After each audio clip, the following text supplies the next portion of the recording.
Programa Diálogo com Edmo Bernardes. Apoio Valorap, BPO, Auditoria, Consultoria e Tecnologia. A CIRP, valorize o perto, valorize o próximo. Muscake, venha reconhecer a unidade Itatiaia.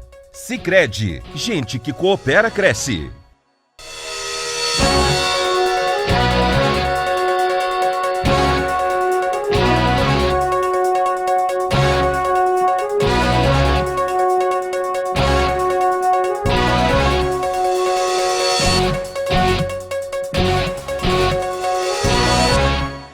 Olá, estamos iniciando mais um diálogo e numa semana mais propícia e impossível, recebendo o ex-procurador da República, Deltan Dallagnol, a quem desde já a gente agradece essa enorme gentileza em falar conosco. Muito obrigado, viu, procurador?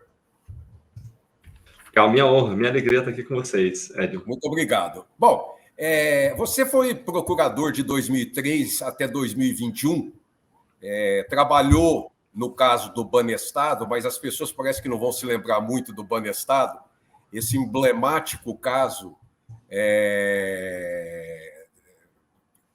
pertinente e particular a Curitiba, né? Mas ficou notório a sua participação na Lava Jato. E aí, antes de falar da Lava Jato em si, eu queria te perguntar uma coisa. Hoje, você entrou na Lava Jato com uma percepção das instituições e hoje, como você percebe as instituições depois desse tempo todo? Edmo, realmente, a gente, ao longo de um caso como esse, em que você conhece de perto como funciona o sistema, você muda muito a perspectiva sobre esse sistema. Então, antes, quando eu entrei na Lava Jato, eu olhava para o sistema e as pessoas falavam, não, muita gente no judiciário decide por uma questão política, de relacionamento, muita gente é corrupta, no sistema político tem muito corrupto. Eu escutava, aquilo até fazia sentido, mas eu não tinha nenhuma prova, eu não queria... eu não gosto de teorias da conspiração. Eu gosto de acreditar quando eu vejo as coisas, quando eu tenho alguma evidência bem concreta do que a gente está falando. E o que a Lava Jato fez foi mostrar o quanto o sistema político brasileiro está corrompido, o quanto a corrupção está espalhada e o quanto os tribunais se influenciam por questão de relacionamento, por questões políticas, o quanto que eles balançam e se inclinam aos ventos políticos, o que é algo que antes eu olhava com uma certa dúvida, hoje eu olho com uma plena certeza de que é assim que as coisas funcionam.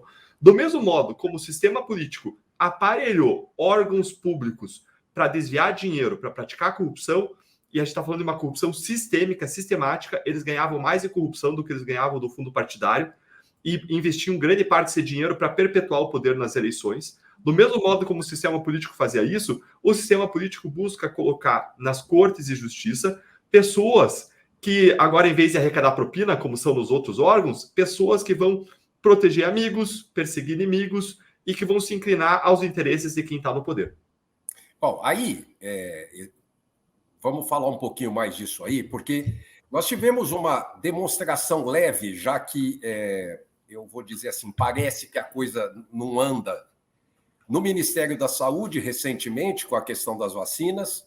Nós tivemos recentemente no Ministério da Educação e parece que a coisa não anda com relação a favorecimentos e desvios.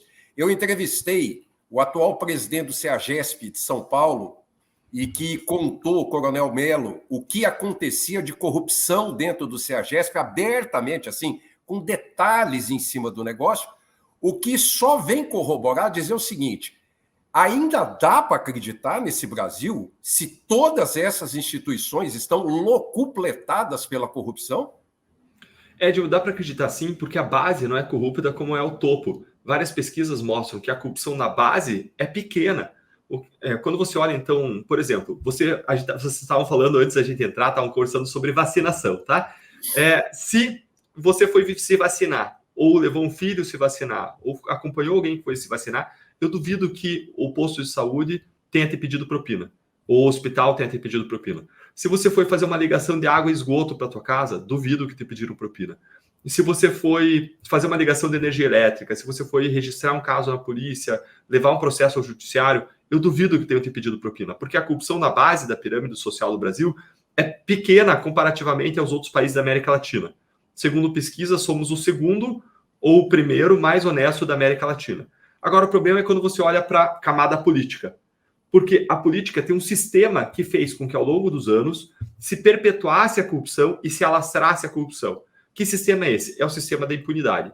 Você tem pessoas que roubam dinheiro público, conseguem se eleger, né? Roubam dinheiro público, usam esse dinheiro para turbinar as campanhas, conseguem se reeleger, roubam mais, conseguem mais reeleição, roubam mais, conseguem mais reeleição. Então você criou uma seleção natural adversa em que os políticos corruptos conseguem crescer, aumentar sua influência e se perpetuar no poder, e colocar os aliados corruptos no poder. E como que você poderia romper esse círculo vicioso? Por meio da quebra da impunidade. O problema é que a gente tem o país da impunidade. Se alastrou tanta corrupção que eles, lá no Congresso Nacional, eles fazem as leis com brechas para garantir a sua própria impunidade. E a impunidade faz a corrupção compensar. É outro círculo vicioso. A impunidade alimenta a corrupção, e a corrupção, por sua vez, alimenta a impunidade, porque os corruptos poderosos, mais de 1/3 do Congresso investigado e processado por crimes, garante que as leis se encham de brechas. É possível mudar? É sim possível, porque a base não é corrompida, segundo as pesquisas. Claro que a gente tem problemas de jeitinho, tem problemas que a gente reconhece, sim, mas, em geral, a base não é corrompida, não tem o mínimo do nível de corrupção que tem lá no topo, e a base pode mudar essa realidade como? Mudando o Congresso Nacional. Mudando quem está no Congresso, para que o Congresso rompa o ciclo da impunidade, aprovando prisão em segunda instância, aprovando o fim do foro privilegiado e fazendo outras mudanças que são necessárias para a gente ter um sistema mais limpo. Particularmente, eu sou incrédulo nessa via, particularmente. E até porque a gente já viu renovação do Congresso Nacional acima de 50% em eleições anteriores, e agora vai, não vai. Então, semana passada, no mesmo dia, nós tivemos 2 decisões. Uma do TCU, a seu respeito, junto com o ex-procurador-geral e um colega seu, que nós vamos falar daqui a pouco. E no mesmo dia, o presidente Bolsonaro promulgou com vetos o orçamento da União para o ano que vem, só que manteve o orçamento secreto. E aí? Então, você falou de troca e não renovação do Congresso. Você vê as pessoas mudando e tudo continuando como sempre foi. Por quê? Porque as pessoas são indignadas com a realidade. Por onde eu vou, as pessoas são indignadas com a corrupção na política, com a incompetência, com o Congresso Nacional. Agora, o que a gente tem que perceber é que a indignação, Edmo, sozinha, ela não vai mudar a realidade. A indignação, a simples mudança das pessoas não vai mudar. Você precisa de uma estratégia. Você precisa caminhar com mobilização cívica na direção do propósito que você quer. A transformação ela se constrói com conscientização e com mobilização direcionada para um propósito. Para isso surgiu um projeto que é o projeto 200+. Esse projeto objetiva colocar uma renovação de qualidade, para que não aconteça simplesmente uma troca, como você mencionou. Então esse projeto objetiva colocar no Congresso Nacional mais de 200 pessoas, mais de 200 deputados e senadores que tenham 3 compromissos básicos. Os compromissos com, em primeiro lugar, o combate à corrupção, em segundo lugar, o compromisso com a redução ou extinção do fundo eleitoral bilionário, e, em terceiro lugar, o compromisso com a preparação política. São 3 coisas que todos nós queremos, mas a gente não consegue ferramentas para fazer isso acontecer. Como você colocou, a gente tem troca e não renovação de qualidade. Então surgiu esse projeto para ter uma renovação de qualidade. É um projeto apartidário. Todo mundo que nos assiste pode ir lá, entrar no site 200mais.com, assinar, apoiar, divulgar e construir a transformação. Você me disse que você não acredita muito nessa mudança, e eu quero dizer para você, eu te entendo. Várias pessoas como nós já viveram muitas frustrações com o país. A gente levou, por exemplo, 10 medidas contra a corrupção para o Congresso Nacional, que era um pacote com o maior apoio da história do Brasil em assinaturas, o maior projeto de iniciativa popular. E eles destruíram esse projeto. Isso nos mostra que não adianta a gente levar coisas boas nas mãos das pessoas ruins. É exatamente o que você retratou. Todos nós temos frustrações ao longo da vida. Agora, a questão é o que a gente vai fazer com elas. Se a gente vai ficar uma pessoa cética, que desiste, ou se a gente vai tentar mais, tentar melhor, tentar diferente, buscando canalizar a indignação para a mobilização cívica e estratégica, como faz esse projeto 200+. E eu queria terminar dizendo que a pessoa pessimista, ela faz uma profecia autorrealizável, porque se a gente achar que a gente nunca vai transformar, aí que a gente não vai transformar mesmo, porque a gente não vai nem tentar. E a grande verdade é que, ainda que a gente tenha frustrações, como você tem, Edmo, eu entendo você totalmente, a gente jamais desistiria das pessoas que a gente mais ama na face da Terra. Ainda que a gente fosse pessimista com o tratamento médico de um filho, de um pai, de uma mãe, a gente jamais desistiria. Por uma questão de amor, por uma questão de fé, por uma questão de dever moral. E do mesmo modo, eu sinto o mesmo amor, fé e dever moral em relação ao país, porque cuidar do país é cuidar de quem a gente mais ama na face da terra. Por isso que eu acho que a sua participação no Congresso Nacional, na Câmara Federal, iria colaborar bastante com essa ajuda, muito embora eu acho que, em relação às 10 leis anticorrupção enviada por vocês, e que eu também assinei aquela lei, e vou assinar o 200 mais, pode ter certeza. Legal, isso aí. Estava marcado aqui para falar sobre isso. Legal, bacana. Vou assinar o 200 mais, mas o que eu fico, quando eu disse incrédulo, é que quando caiu as 10 leis anticorrupção, tinha o dedo dos 3 poderes da República. Tinha o dedo do Congresso, tinha o dedo do Executivo e tinha o dedo do Judiciário. Todo mundo colaborou por derrubar disso. Então, a mudança é muito maior. E aí eu vejo, por exemplo, um candidato, que é o Ciro Gomes, dizer o seguinte: olha, como é que o senhor vai fazer com o Congresso? Como é que fala? Audiência pública, como é que chama? Consulta popular para aprovar as coisas se o Congresso não aprovar. Talvez seja uma saída. Assim, a gente precisa resolver esse problema de um Congresso que é um Congresso fisiológico, é um Congresso que funciona com base em orçamento secreto, como você mencionou, é um Congresso que funciona com base em toma lá da cá. As pessoas muitas vezes focam na eleição na figura do presidente. Quem é o presidente? Quem é o presidente? Quem é o candidato a presidente? Mas as pessoas fecham os olhos para o mais importante, que não é o presidente, é o Congresso. Porque todas as grandes mudanças que a gente precisa no país, dependem do Congresso Nacional. Reforma trabalhista, reforma previdenciária, reforma administrativa, reforma tributária. Tudo passa pelo Congresso. Fim do foro privilegiado, prisão em segunda instância. Então, enquanto a gente não tiver um Congresso melhor, não importa quem é o presidente que sente naquela cadeira presidencial, a gente não vai ter um país melhor. E corroborando isso, só para lembrar que a lei anticorrupção teve mais de 2 milhões de assinaturas em 2016, mas também em 2016, para se ter uma noção, nós tivemos a votação da anistia ao Caixa 2.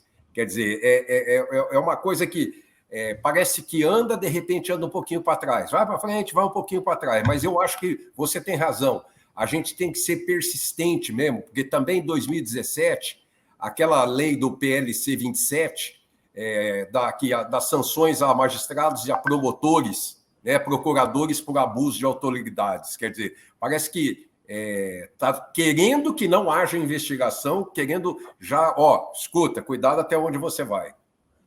Sim, é isso mesmo. A gente tem que ensinar a perseverança para os nossos filhos, para os nossos liderados, por meio do exemplo. A gente precisa perseverar e seguir em frente, mesmo quando a gente tem obstáculos na vida, seja vida pessoal, vida profissional e também na vida do nosso país. E o que aconteceu em 2016, como você disse, é muito ilustrativo. Eles destruíram o pacote anticorrupção e tentaram passar um projeto contra supostos abusos de poder do judiciário, tentaram passar uma anistia à Caixa 2, o que é ilustrativo do que estava no coração deles. E é ilustrativo, de novo, do que você falou, que se a gente não tiver um Congresso bom, a gente não vai a lugar algum. Não adianta de nada a gente ter um bom presidente se a gente não tem um bom Congresso. O presidente ele depende em tudo do Congresso. Então, a gente tem que colocar no Congresso Nacional pessoas que passem por um filtro de qualidade. Qualidade aqui é uma qualidade mínima, que é o filtro de qualidade de combate à corrupção, redução e extinção do fundo eleitoral e preparação política, que é o filtro do projeto 200+, que é um projeto apartidário, que objetiva canalizar a nossa indignação na direção de uma transformação efetiva do país. E por que esses 3 critérios são tão importantes?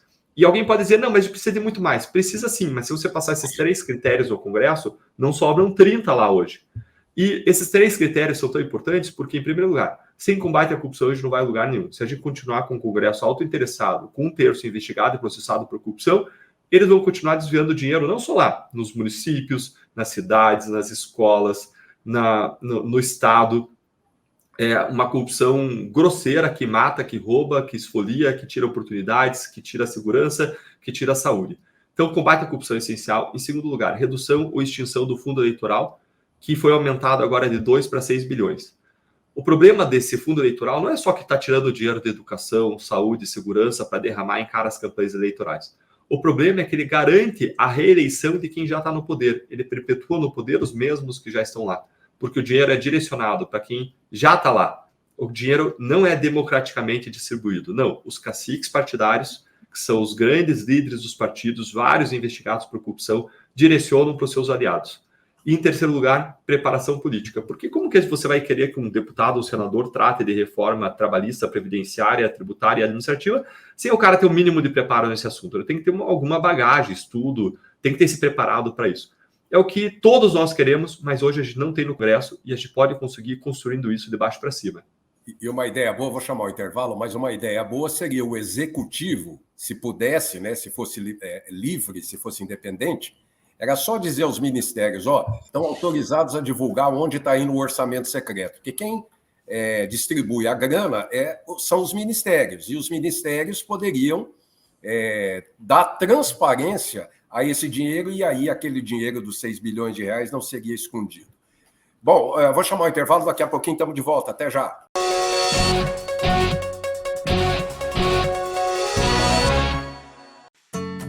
Hoje eu quero aquela brusqueta de pepperoni. Eu não vejo a hora de provar o confit de pato. Ou será que peço o risoto de carne seca, hein? E eu mereço brownie de sobremesa. Eu vou pedir a torta de chocolate com geleia de damasco. Nossa, a gente nem chegou e já tá pensando na sobremesa. O Mousse Cake da Itatiaia agora é My Mousse Cake. O mousse cake que você sempre amou, com tudo que você sempre pediu. 1924. O desafio está no ar. Rádio Clube. Liderança total. Lembra daquela festa onde você foi, que tinha um monte de gente e de você chamando mais amigos? Afinal, sempre cabe mais um, não é? Você também se lembra que, depois da festa, teve beijos nos pais, nos avós e abraços nos amigos? Pois é, um deles está agora na fila do hospital esperando uma vaga. Falta de ar. Valeu a pena? 3 ou 4 horas de diversão para colocar em risco a vida de uma pessoa? Tome cuidado, porque assim como o vírus, arrependimento também mata. Em vez de ficar sonhando com dinheiro, pense em mim, poupe em mim, guarde din-din, meu amigo parceiro. Vamos pegar o primeiro milhão, com destino à felicidade. A felicidade é poupar no Sicredi. Poupança premiada Sicredi. Economize todo mês e concorra a milhões em prêmios com destino à felicidade.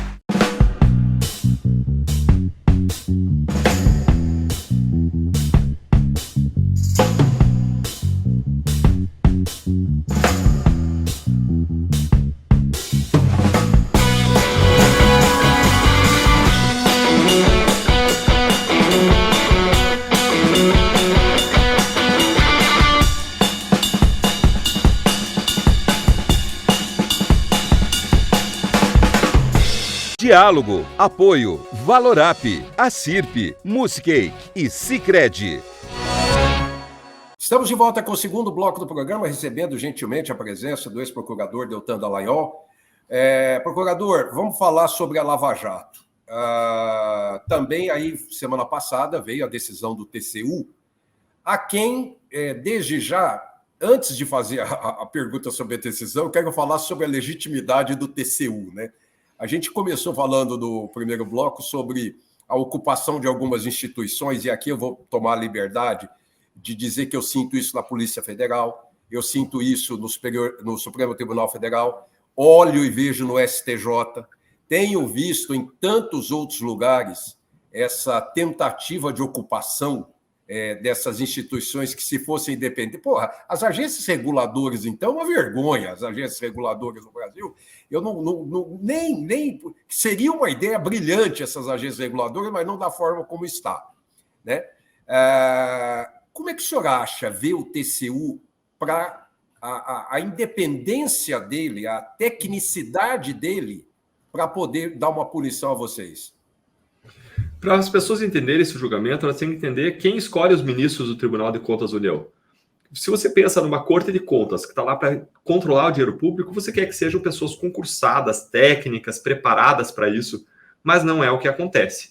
Os ministros dos Tribunais de Contas da União e os conselheiros dos Tribunais de Contas dos Estados são escolhidos politicamente pelo Congresso Nacional, pelas Assembleias Legislativas, e, em geral, são funções de aposentadoria para parlamentares. Então, um deputado, um senador que está há muitos anos no Congresso, ele vai parar lá no Tribunal de Contas da União. E levando todos os ranços que teve da política, todas as conexões, todas as amarras, todas as alianças que ele fez na política.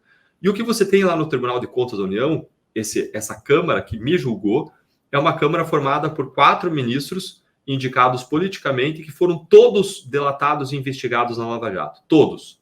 E aí, esses 4 ministros passaram por cima, atropelaram 14 manifestações técnicas feitas por 5 instituições, incluindo a própria área técnica do Tribunal de Contas da União, e atropelaram tudo para condenar a gente.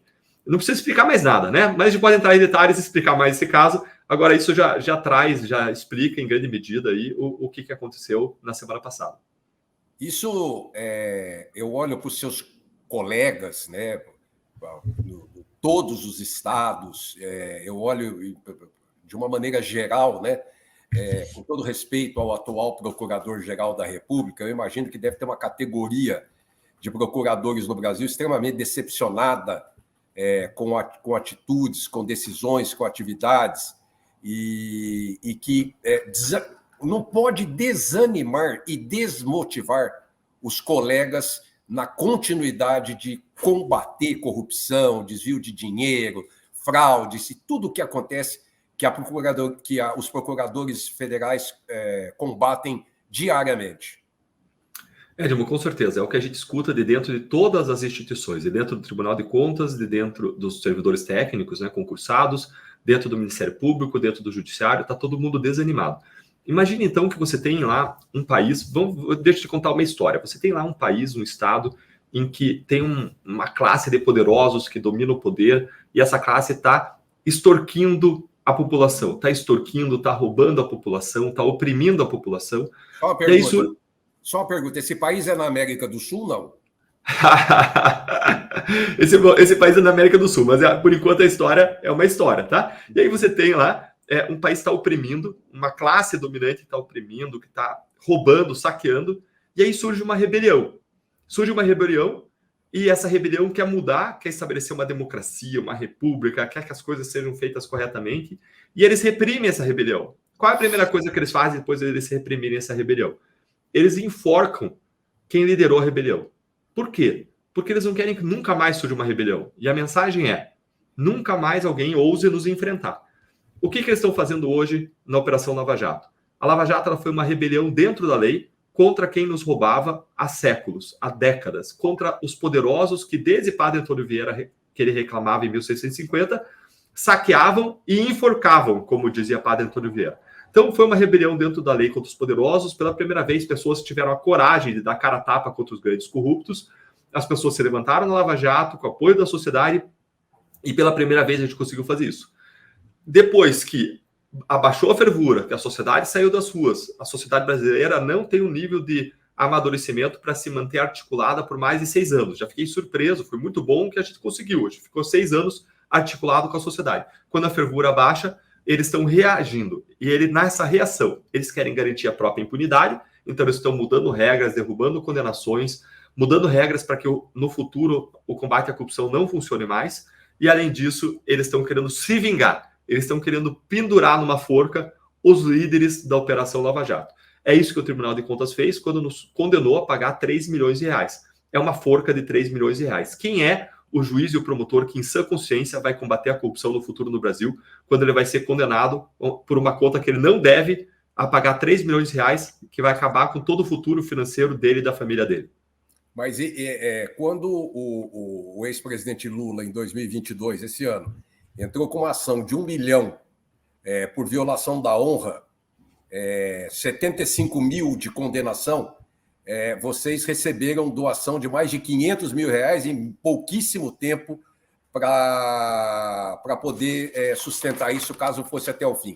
Isso é uma demonstração clara, né, Deltan, da vocação e da aceitação do povo brasileiro, que não é cego, né?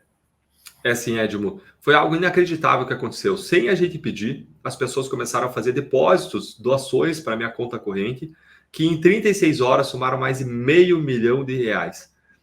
Foi algo inacreditável, algo que nos dá forças para a gente seguir adiante, derrubando parede, enfrentando os poderosos, porque a sociedade brasileira está dizendo o seguinte: olha, se você for lá na frente lutar contra a corrupção e na trincheira você tomar um tiro, você se machucar, você não está lutando por você está lutando por nós, pela nossa causa, e a gente vai te amparar, a gente vai cuidar de você.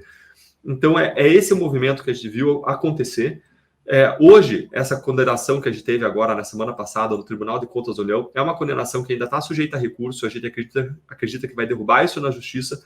Agora a gente trabalha com a confiança de que a gente sempre vai contar com o mesmo apoio da sociedade brasileira, que aliás também está sendo demonstrada na nossa vaquinha eleitoral.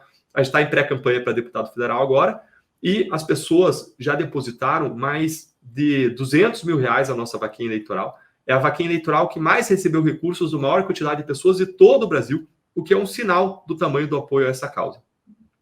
E deixando claro que essa é transparente, né? Essa é lícita, vamos deixar Exatamente. Claro. Exatamente, a pessoa entra lá, vê os valores, quem depositou, tudo, tá tudo lá no site da vaquinha eleitoral, para quem quiser também entra lá, colaborar, nos ajudar nesse projeto de levar a Lava Jato para o Congresso.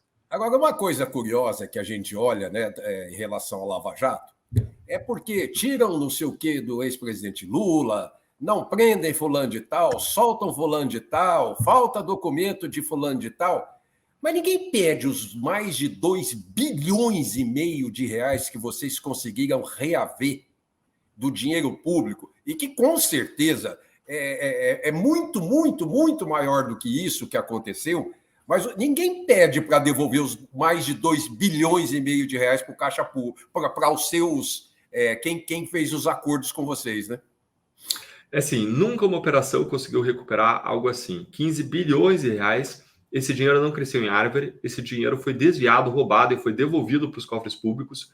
É um dinheiro inimaginável, 15 bilhões, gente. Isso ainda é um pouco da corrupção que aconteceu na Petrobras e nos vários órgãos públicos, e é apenas um pedacinho da corrupção que acontece no Brasil. Imagine que país que a gente teria se a gente não tivesse tudo isso de corrupção. E é engraçado que agora que a justiça está derrubando as condenações e livrando os culpados que não colaboraram com a justiça, alguns colaboradores querem até romper o acordo e querem o dinheiro de volta, porque eles dizem, olha, a gente que colaborou com a justiça, a gente tem que ser beneficiado e não prejudicado. E os outros estão se safando, estão saindo sem condenação, com o dinheiro no bolso, porque o Supremo Tribunal Federal impediu a prisão em segunda instância e vem anulando casos com base na mudança de regras, no tapetão jurídico. Bom, infelizmente chegamos ao final do programa. Eu quero te agradecer muito. Tem tanta coisa para falar, ainda bem que você falou das 200, da renovação dos 200 mais, que eu já vou assinar agora, terminando isso aqui.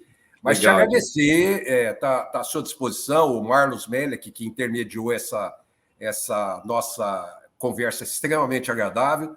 Então, eu quero te mandar um abraço, muito obrigado e desejar boa sorte e poder contar com você quando precisar no futuro.